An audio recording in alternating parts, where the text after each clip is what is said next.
আসসালামু আলাইকুম, সবাইকে স্বাগতম ফাইজা আইটি ইনস্টিটিউটের এইচটিএমএল ক্লাসের আজকের পর্বে। তো গত ক্লাসে আমরা যে জিনিসগুলো শিখেছিলাম সেগুলো প্রথমে একটু রিভিউ করব, তারপর আমরা আমাদের মূল ক্লাসে চলে যাব।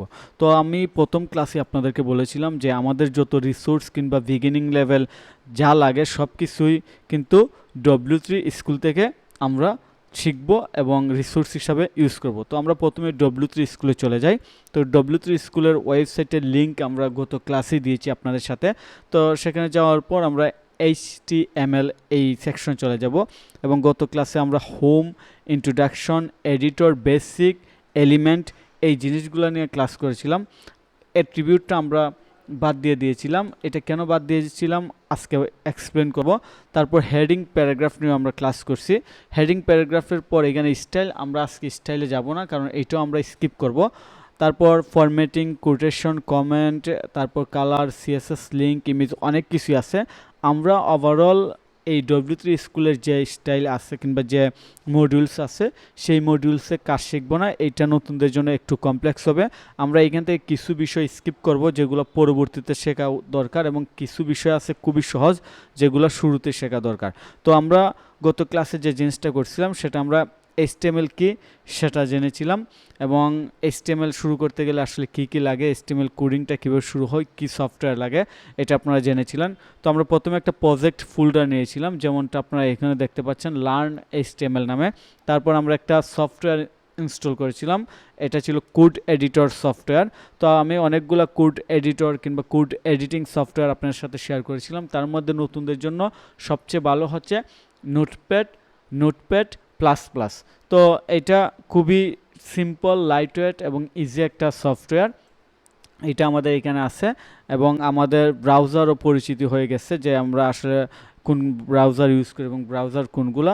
তো আজকে আমরা শুরু করে ফেলি। তো শুরু করার জন্য প্রথমে যে কাজটা করব, আমরা আমাদের প্রজেক্ট ফোল্ডারে যাই। প্রজেক্ট ফোল্ডারে যাওয়ার পর আমরা একটা ফাইল নেব, নিউ এবং টেক্সট ডকুমেন্ট। এখানে একটা জিনিস আপনারা দেখবেন, আমি এখানে আমাদের প্রথম যে ফাইল থাকবে এটার নাম দেবো index.html। তো আমরা HTML ফাইল নিলাম, ফাইলটা আমরা ওপেন করব। ওপেন উইথ, এখানে আমরা ওপেন উইথ দিয়ে দিব। চুজ অ্যানাদার অ্যাপ, এইখান থেকে আমরা সিলেক্ট করব নোটপ্যাড প্লাস প্লাস। যদি না থাকে আমরা এখানে দেখি আসলে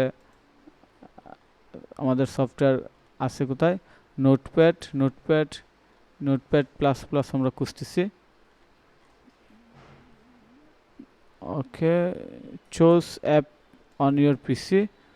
আমরা এখানে দেখি নোটপ্যাড কোথায়, নোটপ্যাড প্লাস প্লাস, এই যে এটাকে সিলেক্ট করে দেব, ওপেন অলওয়েজ।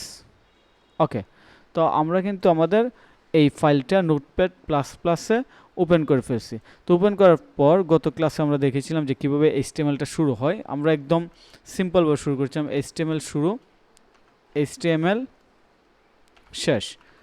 এটাতে আমাদের একটা এন্ডিং ট্যাগের মধ্যে স্ল্যাশ দিতে হবে। তো এবার আমরা দুইটা ভাগে ভাগ করব, একটা হচ্ছে হেড শুরু, হেড শেষ। আজকে কিন্তু সবারই ইজি মনে হবে কারণ প্রথম দিন একটু কঠিন মনে হয়। তারপর আরেকটা সেকশন হচ্ছে বডি শুরু, বডি শেষ এবং প্রত্যেকটা শেষ অর্থাৎ ইন ট্যাগের মধ্যে স্ল্যাশ দিতে হবে। তো এই দুইটাকে আমি একটা ট্যাবে ক্লিক করে একটু দূর সরিয়ে দিলাম যাতে বোঝা যায়। তো এবার আমি যদি এটাকে একটু নিচে নিয়ে নেই, হেডের ভিতর আমরা প্রথমে দেব এই পেজের টাইটেল, অর্থাৎ index.html যে পেজ আছে এটা টাইটেল কি আছে এটা আমরা দেব। টাইটেল ট্যাগ শেষ করলাম এবং ওয়েলকাম টু কোডিং ওয়ার্ল্ড এটা দিয়ে দিলাম যে কোডিং ওয়ার্ল্ডের মধ্যে আমরা স্বাগতম জানালাম। তো এবার যদি আমাদের এই ফাইলটা ওপেন করি, গুগল ক্রোমে ওপেন করি, এই যে দেখতে পাচ্ছেন এখানে লেখা আছে ওয়েলকাম টু কোডিং ওয়ার্ল্ড, কিন্তু বডিতে কোনো কিছু নাই, অর্থাৎ পেজের মধ্যে দেখতে পাচ্ছেন ট্যাবের মধ্যে জাস্ট এই লেখাটা দেখতে পাচ্ছি। তো এটা কেন দেখতে পাচ্ছি আপনারা জানেন, কারণ বডিতে আমরা কোনো কিছু দেই নাই। তো এবার আমরা বডিতে H1 দেব, H1 এবং H1 আমরা শেষ করব, H1 শেষ করলাম। তারপর এখানে লিখবো দিস ইজ হেডিং 1 এইভাবে আমরা দিতে পারি। ওকে, এবার যদি আমি আমার ব্রাউজারকে রিলোড করি, H1 আসছে।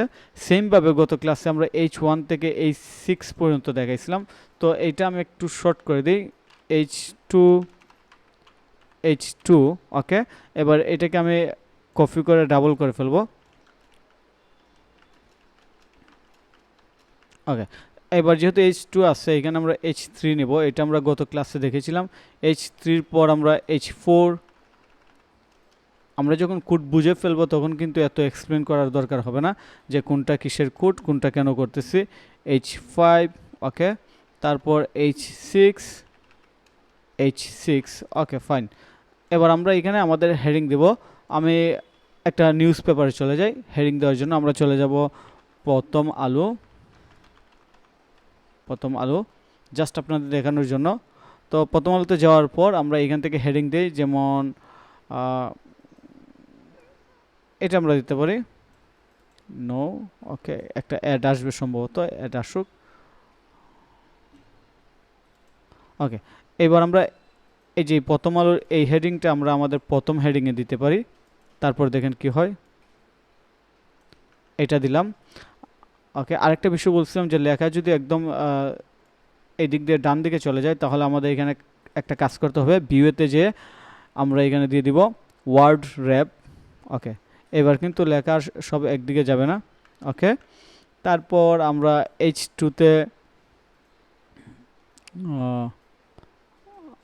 H2তে আরও কিছু টাইটেল দিই, ভালো ভালো টাইটেল দিই। H2তে এইটা দিলাম। তারপর H3তে আমরা কি দিতে পারি, এটা দিতে পারি H3। ওকে, H4, দেন H5। ওকে, দেন আমরা আরেকটা টাইটেল দিই, এইখান থেকে একটা টাইটেল। ওকে, এটা নিলাম। ওকে, এবার আমি আমার এই যে ফাইল আছে এটাকে গুগল ক্রোমে ওপেন করি। এই যে দেখতে পাচ্ছেন আমাদের কিন্তু 6টা টাইটেল চলে আসছে। তো আমি আরেকটা জিনিস আপনাদেরকে গত ক্লাসে দেখাইছিলাম যে প্যারাগ্রাফ কীভাবে নিতে হয়। এই জন্য আমি এই যে পোস্ট আছে, আর্টিকেল কিংবা সংবাদ আছে, এটাকে ওপেন করলাম। ওপেন করার পর আমি একটা প্যারাগ্রাফ নেব। তো প্যারাগ্রাফ নেওয়ার জন্য এখানে আমাদের কি করতে হবে, প্যারাগ্রাফ নেওয়ার জন্য আমাদের পি ট্যাগ ইউজ করতে হবে। প্রত্যেকটা ট্যাগের এন্ডিং এবং স্টার্টিং থাকে। তো পি ট্যাগের মধ্যে আমরা প্যারাগ্রাফ নেব। তো আমরা প্যারাগ্রাফে এখানে একটু বেশি লেখা নিয়ে নিই, এই 3টা লেখা নেই। এই যে এই 3টা লেখা নিলাম, নেওয়ার পর আমি দিয়ে দিলাম। তো দিয়ে দেওয়ার পর এখানে লক্ষ্য করবেন এখানে কিন্তু 3টা প্যারাগ্রাফ আমি নিলাম। নেওয়ার পর আমি রিলোড করি। আমার এখানে কিন্তু প্রথম আলোতে যেভাবে 3টা প্যারাগ্রাফ আসছে, অর্থাৎ প্রথম আলো এই ওয়েবসাইটে যেভাবে 3টা প্যারাগ্রাফ আসছে, আমার কিন্তু এইভাবে আসে নাই। এর কারণ হচ্ছে তারা 3টা প্যারাগ্রাফে নিছে, আমি একটাতে নিছি। অর্থাৎ কোডিং করে আমি কোডকে বলছি যে একটা প্যারাগ্রাফে নেওয়ার জন্য। তো আমি কিন্তু এখানে 3টা নিতে চাই, এই জন্য আমার 3টা পি ট্যাগ লাগবে, অর্থাৎ প্যারাগ্রাফ ট্যাগ। এখানে একটা, আরেকটা আমি কপি করি, 2টা দিলাম। 2টা দেওয়ার পর এখানে কি করতে হবে, এইটা হচ্ছে আমার 2য় নাম্বার প্যারাগ্রাফে যাবে, পারফেক্ট। আর এটা হচ্ছে আমার 3য় নাম্বার প্যারাগ্রাফ। ওকে, আমি 3য় নাম্বার প্যারাগ্রাফে আসলাম। ওকে, তো 3য় নাম্বার প্যারাগ্রাফে আসার পর আমি যদি রিলোড করি, এবার কিন্তু 3টা প্যারাগ্রাফে আসছে। তো এই পর্যন্ত আমরা কিন্তু গত ক্লাসে দেখেছিলাম। তো আজকে আমরা কি করব, আজকে আমরা একটু অন্য কিছু দেখব, সেটা হচ্ছে ফরম্যাটিং কীভাবে করে এই জিনিসটা আজকে আমরা শিখব। তো ফরম্যাটিং বলতে এখানে আপনারা দেখতে পাচ্ছেন এক্সাম্পল, যে লেখাকে বোল্ড করা, ইটালিক করা, তারপর সাবস্ক্রিপ্ট করা, এইগুলো হচ্ছে ফরম্যাটিং। তো HTML ফরম্যাটিং এলিমেন্ট কোনগুলো, এগুলো আমরা এখানে দেখতে পাচ্ছি। যেমন বি ট্যাগ বোল্ড করার জন্য, স্ট্রং ইম্পর্টেন্ট ট্যাক্সের জন্য আই ট্যাগ, ইটালিক ট্যাক্সের জন্য em, emphasize tags, marked tags, small tags, del tags অর্থাৎ ডিলেট করার জন্য INS inserted tags, subscript tags এবং সুপার স্কিপ ট্যাক্স। তো এইগুলো আসলে HTML ফরম্যাটিং এলিমেন্ট, এটা আপনারা অবশ্যই লিখে রাখতে পারেন 1 by 1 খাতার মধ্যে। আসলে কোডিং করার পর এইগুলো আসলে লিখে রাখতে হয় না, এইগুলো এমনিতেই মুখস্থ হয়ে যায়, লিখতে লিখতে হয়ে যায়। তো আজকে আমরা দেখব এই ফরম্যাটিং ট্যাগের কাজগুলো কী এবং এইগুলো আসলে কী করে। তো এটা দেখার জন্য আমি আরেকটা কাজ করি, আমি টাইটেলটা ঠিক আছে এটা এইভাবে থাকুক, আমি একটু উপর থেকে শুরু করি। আমি একটা H2 নেব। গত ক্লাসে বলছিলাম যে আমরা H2 H1 কোথায় নেব এটা সম্পূর্ণ আমাদের ব্যক্তিগত, তো আমি H2 এখানে নিচ্ছি, H2 ইন্ট করে দিই।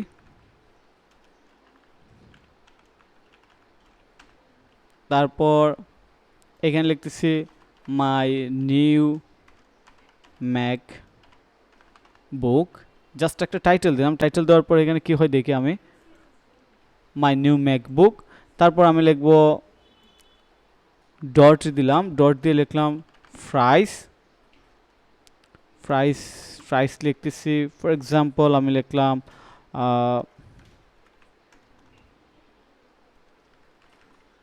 2,50,000 টাকা লিখলাম, ওকে। এই যে প্রাইস আসছে। তারপর আমি আমাদের এই জিনিসগুলো ইমপ্লিমেন্ট করে আপনাদেরকে দেখাবো। আমরা এখন আমাদের HTML ফরম্যাটিং এলিমেন্টগুলোর কাজ শিখব। প্রথমে হচ্ছে বি এলিমেন্ট, এটার কাজ কি এটা আমরা আগে দেখি। তো বি এলিমেন্টের কাজ করার আগে আমার কোড এডিটরে যাই। কোড এডিটরে যাওয়ার পর আপনারা দেখছেন এখানে আমি একটা নতুন হেডিং নিলাম। একটা এলিমেন্টের ভিতরে আমি আরও অনেক এলিমেন্ট নিতে পারি। তো এই হেডিং নেওয়ার পর আমি চাচ্ছি রাইট নাও আমি একটা প্যারাগ্রাফ নিয়ে নিই, তাহলে আপনাদের বুঝতে সুবিধা হবে। I have waited for long time to get discount। আমি এটা লিখলাম যে I have waited for long time to get discount। আমি একটু গুগলে যাই, গুগলে যেয়ে দেখি এটার লেখা ঠিক আছে কিনা, ট্রান্সলেটে যাই। যেহেতু আমাদের মাদার ল্যাঙ্গুয়েজ ইংলিশ না, সেক্ষেত্রে আমাদের এটা দেখা, আমি 4 জন্য অনেকদিন অপেক্ষা করেছি, ওকে। আমি এইটাই লিখতে চাইছিলাম যে I have waited for long time to get discount. তো উপরের লাইন আমি লিখলাম যে মাই নিউ ম্যাকবুক প্রাইস এত টাকা, 2,50,000 টাকা। তো এবার এই ট্যাগটার সাথে আমরা পরিচিত, আমরা নতুন একটা ট্যাগ নিয়ে কাজ শিখব। সেটা কি, সেটা হচ্ছে ট্যাগ হবে না এলিমেন্ট, সেটা হচ্ছে বি এলিমেন্ট বোল্ড করার জন্য। তো বোল্ড কীভাবে করে, আমি যদি আমার কারেন্ট যে ট্যাক্স আছে, এই যে আমরা এই জায়গাতে কাজ করবো I have waited for a long time to get discount, এইটাকে আমরা বোল্ড করতে চাচ্ছি। তো বোল্ড করার জন্য আমি প্রথমে কি লিখব, বি স্টার্ট বি ইন্ট। তো এটা লিখলাম। এটা লেখার পরে এবার যদি আমি একটু রিলোড করি, এই যে আমার লেখা কিন্তু বোল্ড হয়ে গেছে। তো আমি চাইতেছি কি যে আসলে সম্পূর্ণ লেখাটা বোল্ড হওয়ার দরকার নয়, আমি চাচ্ছি শুধু ডিসকাউন্ট শব্দটা বোল্ড হবে। তো সেক্ষেত্রে আমি কি করতে পারি, আমি এটাকে আবার সরাই দিলাম। আমি ডিসকাউন্টের আগে বি ট্যাগ যে আছে এটা দিয়ে দিব এবং এটাকে ইন্ট করব। তো এটা ইন্ট করলাম। এইবার আমাদের টার্গেট হচ্ছে শুধু ডিসকাউন্ট ট্যাক্সটা বোল্ড হবে। আমি রিলোড দিলাম, দেখেন এটা কিন্তু হয়ে গেছে। তার মানে আমরা বুঝতে পারছি যে এই বি ট্যাগের কাজ কি। এবার হচ্ছে স্ট্রং। স্ট্রং মিন্স ইম্পর্টেন্স, কোনো ট্যাক্স থাকলে স্ট্রং বোঝায়। তো আমরা স্ট্রং ট্যাগটা ইউজ করব, এলিমেন্ট ইউজ করে দেখি আসলে কি হয়। আমি চাচ্ছি যে লং টাইম এইটাকে স্ট্রং করার জন্য। তো আমরা স্ট্রং লিখবো STRO, স্ট্রং শুরু, স্ট্রং শেষ, STRONG, স্ট্রং শেষ। এবং এই স্ট্রংয়ের ভিতরে আমাদের এলিমেন্ট কি হবে, লং ট্যাক্স। তো লং ট্যাক্স এখানে দেখি আমাদের লং ট্যাক্সটা আসলে কেমন হয়। এই যে লং ট্যাক্স লং টাইম, এটা দেখি কেমন হয়। এইটাও কিন্তু বোল্ড হয়ে গেছে। তো এখানে একটা কোয়েশন আসতে পারে যে এইটাও বোল্ড, তাহলে বি ট্যাগ ইউজ না করে কিংবা বি এলিমেন্ট ইউজ না করে আমরা কেন কি করলাম, স্ট্রং ইউজ করলাম। এটা এসইও পারপাসে এরকম ইউজ হয়, কিংবা আমরা চাইলে যে কোনো একটা ইউজ করতে পারি। তবে স্ট্রং থাকলে এখানে বোঝা যায় যে এটা স্ট্রং এবং এটা বোল্ড। এখানে আসলে চোখের দেখায় কোনো ডিফারেন্ট নাই, কোডিংয়ের মধ্যে জাস্ট ডিফারেন্ট আছে। সো আমরা চাইলে স্ট্রং ইউজ করতে পারি, বোল্ডও ইউজ করতে পারি, বিট্যাগ ইউজ করতে পারি। তারপর ইটালিক। ইটালিক মানে আমরা বুঝি, আমরা যারা বেসিক কম্পিউটার জানি, একদম নতুন কম্পিউটার শিখেছি, তারা জানে যে ট্যাক্সকে কীভাবে ফরম্যাটিং করতে হয়। ইটালিক, বোল্ড সেম জিনিসটা এখানে। তো ইটালিক করার জন্য ফর এক্সাম্পল আমি চাচ্ছি মাই নিউ ম্যাকবুক প্রাইস, এটাকে আমি ইটালিক করতে চাচ্ছি। তো এটা করার জন্য আমরা কি করতে পারি, এখানে জাস্ট আই ট্যাগটা দিয়ে দিব।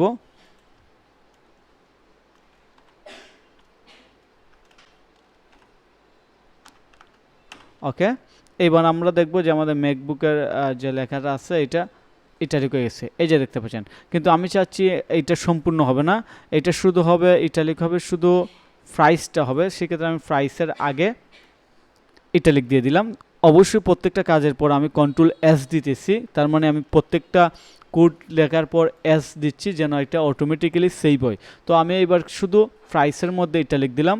তো আমার কাছে মনে হয় আপনারা বুঝতে পারছেন ইটালিক এলিমেন্টের কাজ কি। তারপর ইমপ্রেসাইজ, ইমপ্রেসাইজটাকে আমরা একটু দেখি। এবার আমার কাছে মনে হয় কোডিং না করে আমি যদি এইভাবে লিখি, জাস্ট ইমপ্রেসাইজ করি, আমি একটা প্যারাগ্রাফ লিখতে, আরেকটা প্যারাগ্রাফ লিখি। hello everyone want to make money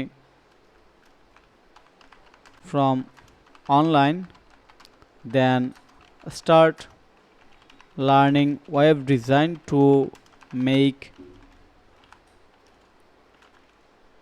1000 USD per month from home without any investment,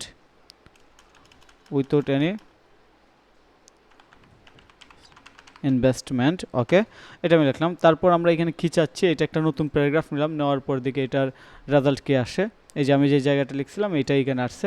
তো এখানে আমরা কি চাচ্ছি, ইমপ্রেসাইজ যে ট্যাক্স আছে এটা দেখানোর জন্য। তো ইমপ্রেসাইজ দেখানোর জন্য আমরা যদি মেক মানের আগে ইমপ্রেসাইজ দেই, ইএম দিলাম শুরুতে, মেক মানে ইএমকে আমার শেষ করতে হবে। এবার দিকে এটা কি চেঞ্জিংটা হয়, ইমপ্রেসাইজ লেখাটা, মেক মানে লেখাটা আমাদের চেঞ্জ হওয়ার কথা। আমি রিলোড দিচ্ছি, এই যে মেক মানে লেখাটা কিন্তু অনেকটা ইটালিক হয়ে গেছে। তো আমার কাছে মনে হয় এই জিনিসটা আপনারা বুঝতে পারছেন। তারপর মার্ক করা, মার্কেট ট্যাক্স, আমি চাচ্ছি কোনো একটা ট্যাক্সকে মার্ক করার জন্য। সো এটা করার জন্য আমি কি করতে পারি, আমি এই যে আমাদের ম্যাকবুক আছে, ম্যাকবুকটাকে আমি চাচ্ছি এই ট্যাক্সটাকে, নিউ ম্যাকবুক, এটাকে আমি মার্ক করতে চাচ্ছি। সো এই ট্যাক্সটা আমি এখন সরিয়ে দিই। তারপর কোড লিখে MARK মার্ক, তারপর MARK মার্ক এলিমেন্টস আবার শেষ করলাম, কোড লিখলাম। এবার এর ভিতরে আমি মাই নিউ ম্যাকবুকটা দিয়ে দিলাম। এবার দিকে এটা কীভাবে মার্ক হয়, রিলোড করি, ওয়াও, দেখতে পাচ্ছেন এটা কিন্তু একটা মার্কিং দেখাই যাচ্ছে। তারপর আমি চাচ্ছি কিস্তিতে স্মার্টফোন, এই লেখাটাকে মার্ক করতে চাচ্ছি। তাহলে আমাকে কী করতে হবে, কিস্তিতে স্মার্টফোন কোথায় আছে দেখি, এই যে কিস্তিতে স্মার্টফোন। তো এটাকে আমি চাচ্ছি মার্ক করার জন্য আমি কোড লিখবো, MARK মার্ক, ওকে। তারপর এই কোডটাকে শেষ করব, MARK মার্ক, ওকে। এইটা করলাম, করার পর এবার এখানে দেখি রিলোড করে দেখব, বুঝতে পারছেন। সো সিম্পল অ্যান্ড ইজি, আমি মার্ক করলাম। তারপর আমি চাচ্ছি স্মলার ট্যাক্স, কোনো একটা ট্যাক্সকে আমি স্মল করতে চাই। আমি চাচ্ছি স্মলার ট্যাক্স অপারেটর, সুযোগ পাচ্ছেন অপারেটরে, আমি চাচ্ছি স্মলার ট্যাক্স করব, অপারেটর যে আছে এই ট্যাক্সটাকে, কিংবা ওকে আমি এটা কি করি, স্মল স্টার্ট, স্মল এলিমেন্ট, তারপর small SMR, small end, fine. তারপর আমি এবার রিলোড করে দেখি এটা অপারেটররা কেমন স্মল হয়েছে, অপারেটররা কই আছে দেখি আমরা, এটা আছে কোথায় অপারেটররা, ওকে। আর অপারেটর দিলাম নাকি কিসে দিলাম আমরা, হ্যাঁ অপারেটররা দিলাম। এটা আমাদের স্মল হওয়ার কথা, আমি রিলোড দিই, এই যে এটা স্মল হয়ে গেছে। তার মানে আমরা যদি সেম লাইনে কোন টেক্সটকে স্মল করতে চাই তাহলে স্মল যে এলিমেন্ট আছে এটা ইউজ করব। তারপর ডেল মানে ডিলেট, আপনারা দেখবেন আমি যদি ম্যাকবুকে একটা প্রাইস দিছিলাম, আপনাদের মনে আছে এখানে প্রাইস 2 লক্ষ টাকা। আমি চাচ্ছি এখন 2 লক্ষ না, আগে 2 লক্ষ টাকা আসছিল, but right now for example আমি রাইট নাও আমি এটাকে 1,90,000 ধরতে পারি। ওকে, সো রাইট নাও এটার প্রাইস হচ্ছে 1,90,000 টাকা। ওকে, তো আমি চাচ্ছি এই লেখাটা ডিলেট থাকবে এবং এইটা দেখাবে। আমি যদি এইভাবে যে অবস্থা আছে এইভাবে দেখি তাহলে কেমন হয়? এখানে কিন্তু দুইটা প্রাইসই দেখাচ্ছে, অর্থাৎ আমি বুঝতেছি না যে আসলে নতুন ম্যাকবুকের প্রাইস কত। এটা কি 2 লক্ষ টাকা নাকি এটা কি 2.5 লক্ষ টাকা নাকি 1,90,000 টাকা। তো আমি চাচ্ছি 2.5 লক্ষ টাকাটা ডিলেট থাকবে, এবং ডিলেট অর্থাৎ লাল কালি দিয়ে উপর একটা দাগ থাকবে এবং শুধু 1,90,000 টাকা এটা দেখাবে। তো এটা দেখানোর জন্য আমরা কি করব? খুবই সিম্পল, এটা আসলে কঠিন কোনো কিছু না। আমরা এখানে একটা কাজ করতে পারি, ডিল শুরু এবং ডিলকে আমাকে শেষ করতে হবে, ডিল শেষ। এবার যদি আমি রিলোড দিই, আমি কিন্তু সেভ করে ফেলছি। এই যে দেখতেছেন আমার কিন্তু 2.5 লক্ষ টাকা কাটা আছে এবং 1,90,000 টাকা দেখাচ্ছে, অর্থাৎ আগের রেটটা নাই, এখন রেট কমে গেছে। এই হচ্ছে বিষয়। তারপর আইএনসি ইনসার্টেড ট্যাক্স, এটা যদি আমরা করতে চাই, এটা আমরা কোড না করে সিম্পলি আমরা মেকের আগে দেই, মেক 1000 পার মান্থ আইএনসি শেষ করি। ওকে, দেখি আমার মেক পার মান্থ এই রেজাল্টটা কি আসে। ওকে, তো মেক পার মান্থ কোথায় আসছে? মেক পার মান্থ এই লেখাটাতে আমরা একটা ইমপ্রেসাইজ ট্যাক্স দিয়ে দিচ্ছি। আমি রিলোড করি, এই যে দেখতে পাচ্ছেন, ইমপ্রেসাইজ নয়, আমরা ইনসার্টেড ট্যাক্স দেওয়ার পর নিচে কিন্তু একটা লাইন চলে আসছে। অর্থাৎ আমরা যদি কোনো ট্যাক্সের নিচে লাইন দিতে চাই তাহলে আইএনসি অর্থাৎ ইনসার্টেড ট্যাক্স এই এলিমেন্টটা দিলেই হয়ে যাবে। তারপর সাবস্ক্রিপ্টে কী আসে এটা দেখি। সাবস্ক্রিপ্টে আসার জন্য, বোঝার জন্য আমরা আরেকটা ট্যাক্সের মধ্যে দিয়ে দিই, উইথাউট এনি ইনভেস্টমেন্ট, এই লেখাটাকে আমরা সাবস্ক্রিপ্ট দিয়ে দিই। সাবস্ক্রিপ্ট ইন্ট করলাম। এখন কিন্তু কোড করতেছি না, জাস্ট কপি পেস্ট করতেছি। আপনারা বেসিকটা বুঝতে পারছেন, এই জন্য আমি কোড করতেছি না। তো উইথাউট ইনভেস্টমেন্ট এটাতে একটা চেঞ্জিং আসার কথা, আমি রিলোড দিয়ে দিই। এই যে দেখতে পাচ্ছেন এটা কিন্তু ছোটো হয়ে নিচে চলে গেছে, বাট আমি চাইতেছি কি সাবস্ক্রিপ্টটা থাকবে শুধু উইথাউট এনি ইনভেস্টমেন্ট থাকবে আরেকটা ট্যাক্স, এটা হচ্ছে সুপারস্ক্রিপ্ট, অর্থাৎ সাবের আগে পি দিয়ে দিব আর কি, বি না দিয়ে পি দিয়ে দিব, পি, এটা ওপেনিং এবং এটা এন্ডিং। ওকে ফাইন, সেভ দিলাম। এবার রিলোড দেই। এই যে দেখতে পাচ্ছেন মেইন লাইনের চেয়ে সাবস্ক্রিপ্ট দিলে নিচে যায় এবং সুপারস্ক্রিপ্ট দিলে উপরে যায়। এই হচ্ছে মূলত আমাদের HTML ফরম্যাটিং এলিমেন্টের কাজ। আমার কাছে মনে হয় আপনার সবগুলো বিষয় প্র্যাকটিক্যালি বুঝতে পারছেন। তারপর আমরা বি দিয়ে তো অলরেডি দেখতে পারছি স্ট্রং করে, এক্সাম্পলগুলো দিচ্ছি এখানে আসলে কী কী হয়, এক্সাম্পলগুলো আমাদের এইগুলো শেষ। তো আমরা এই পর্যন্ত শেষ। পরবর্তী ক্লাসে আমরা কোটেশন, কমান্ড এবং লাইন, ইমেজ এইগুলো নিয়ে কাজ করব। তো আপনারা এই পর্যন্ত যতগুলো দেখছেন সেইগুলো ভালোভাবে প্র্যাকটিস করবেন যেন মিস না হয়, এবং নেক্সট ক্লাসে আমরা কোটেশন, কমেন্ট এবং link, image, favicon, page title আমাদের শেষ। দেখেন ওরা কিন্তু পেজ টাইটেল দিছে অনেক পরে, আমরা শুরুতে পেজ টাইটেল দিয়ে দিছি। তো এই পর্যন্ত আমরা শেষ করে ফেলবো পরবর্তী ক্লাসে।